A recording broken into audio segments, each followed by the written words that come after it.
Dünyanın siyasi və hərbi elitası bugün Türkiyənin paytaxtı Ankarada bir araya gəlib. Cumhurbaşqanlığı Külliyəsində start götürən 36-cı NATO dövlət və hökumət başçılarının sammiti ilk dəqiqələrdən qlobal təhlükəsizlik memarlığını kökündən sarsıdan böyük qərarlarla işə başlayıb.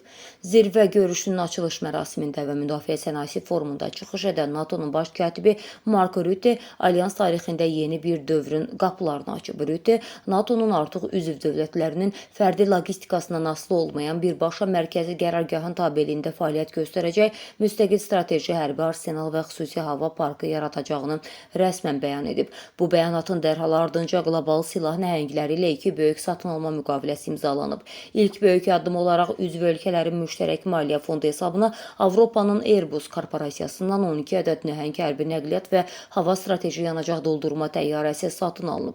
Çoxmillətli xüsusi park şəklində qurulacaq bu donanma sayəsində NATO dünyanın istənilən böhran zonasına qoşun və ağır hərbi texnika yeridərkən artıq hər hansı bir ölkənin fərdi nəqliyyat imkanlarından asılı olmayacaq. Əməliyyatları tamamilə müstəqil mərkəzi komandadan idarə edəcək. Layihənin ikinci və ən strateji hissəsi isə kosmik kəşfiyyat və qlobal nəzarətlə bağlı imzalanan digər tarixi müqaviləyə əsasən NATO Amerikanın Northrop Grumman hərbi sənaye nəhəngindən 5 ədəd uzaq mənzilli və yüksək hündürlükdə uça bilən strateji MG-4C Triton pilotsuz uçuş aparatı satın alır.